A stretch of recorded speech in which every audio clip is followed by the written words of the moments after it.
So today I want to try to clear something up about Candida. I see all the time that people think they have systemic Candida. So they go to their doctors, they get a blood test, and they're told they have Candida. And because it's a blood test, they believe they have systemic Candida. And it normally causes a lot of fear, a lot of hyper focus on trying to kill Candida, silly, crazy diets that deplete the body more, that sort of thing. But really, they don't have systemic Candida. If you had systemic Candida and if it got into your bloodstream, you would be in the hospital. You would be very sick. You would be having a high fever. You would not be researching things on Facebook or Google. So it's recognizing that that blood test that you got was not showing how much Candida you have in your body. It is actually an immune test. It is an antibody test. So most people just go and get an IgG test for Candida. And basically, all that's saying is, have you ever had an immune response to Candida?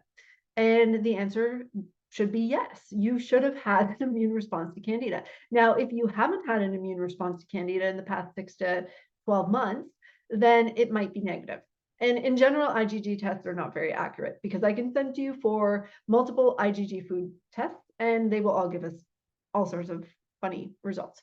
So it's saying, have you had an immune response for Candida in the past 6 to 12 months? And sometimes people still show positive all the time. But we have to remember, Candida isn't like other pathogens. It's not like blasto, which is the protozoa. It's not meant to be in our body. It is meant to be in our body. Blasto is not meant to be in our body. So if we're having an immune response to it, that's not good. That means it's there, but that's not how we test for blasto anyway. But it's recognizing that you are meant to have an immune response to Candida. Anytime it starts to overgrow, the immune system should say no.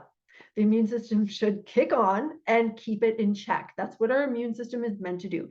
It is part of the natural flora. We have many, many strains of yeast in our body naturally that are part of our flora. And we will never, ever get them to a zero level. It would not be healthy for us. We need some. So it's recognizing that this lab, especially just an IgG test, is not telling you whether or not you have a huge overgrowth or whether you have a little overgrowth and your body's trying to keep it in check, or whether it's a past overgrowth, or whether your immune system is dysfunctional and just having a reaction to all the things. So that's often the case right now because our immune systems are a little messed up. So there is the IgM antibody test that says, are you having a reaction recently, like very recently within the past 2 to 3 weeks? That will tell you is, again, it's going to tell you that you're having an immune response, but it's not going to say, is it just starting? Do you have a big overgrowth or not? And we know that our immune systems are dysfunctional. Many people's immune system is attacking itself. So it's not a reliable test to just go by what our immune system is doing. How do we test for Candida? We run an organic acid test, which is going to tell you how many metabolites of Candida you have. So how much is it being broken down? And that's going to tell us a more accurate picture of how the burden is on the body. And it is totally normal when you run an organic acids test, if you are unhealthy and your body is having a lot of imbalances and deficiencies and dysfunction and other pathogens overgrowing, it is expected that you will have an overgrowth of Candida. Why? Because your immune system is too busy to keep it in check. It is keeping all the other things in check. It is distracted, or it does not have the tools to keep it in check, or it is dysfunctional and is too busy attacking itself and not doing its job. So the organic acids test gives us a picture. Now, if we saw multiple yeast markers elevated, multiple bacterial markers elevated on that first page, I might then put a little bit of support on board. I might do some probiotics. I might do some low dose antimicrobials just to support the immune system. But in the beginning, I would never try to just kill Candida. And that is because Candida is overgrowing because the body is too weak to keep it in check. And Candida is overgrowing because the body is dealing with so many other things, and that's why it's too weak to keep it in check. So if we just tried to kill Candida, what would happen? Well, the first thing is you might knock it down a little bit, but as soon as you stop taking antifungals, whether natural or pharmaceutical, it would just come back, right? And you would take it again and again and keep putting all these antifungals into your body. And what happens? Well, you have really resistant Candida that is really hard to kill. And then it makes it even harder for your immune system to keep it in check when it's properly functioning. What else happens is you weaken your body further. Every time you take that antifungal, every time you try to kill it with crazy diets that are weakening your body, you make Candida harder to get rid of in the long term, because our goal is to get the body stronger. And what you're doing is weakening the body. So we will need more time, more supplements, more work to repair the body so that it can do its job and keep Candida in check, right? Candida, we have to remember, again, it's not like a pathogen like Blasto where we're trying to just get rid of it. We aren't trying to get rid of it. We're trying to rebuild the body so that it's strong enough to keep it in check. And those diets are so, they just don't make any sense. Candida is a microorganism. It can feed off of anything. It can feed off of carbs.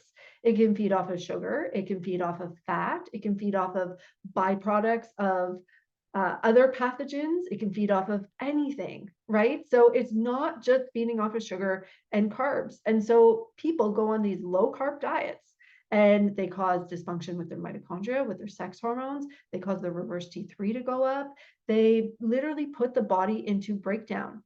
And many are pushing into a ketogenic state. And even though they know ketones feed Candida, but there's so much programming there that they think that carbs and sugar are bad. And carbs and sugar aren't bad. Processed food definitely is not great for us. So we want to really reduce it and keep it to a minimum. But we want to stop trying to think that we can kill Candida. And we definitely can't starve Candida with a diet. And really, even with these antifungals, you'll see people, especially in these Candida groups, they have been trying to kill it for years and years and years and years. You need to shift focus. You need to stop focusing on the Candida. You need to run some labs. You need to work on strengthening your body. You need to work on rebuilding your body. And you need to work on repairing your detox pathways so you can start moving the toxins out of your body, take that load off your body. And you want to go after other pathogens that are not meant to be in our bodies, like parasites and protozoa. And you want to work on heavy metals. You want to work on reducing your stress in your life, your emotional stress, your physical stress. You want to work on emotional traumas, all these things. The more of the burden you can take off of your body, the more it's going to be able to heal itself and use the resources that you're going to start to give it. And then it can go on and keep the Candida in check itself.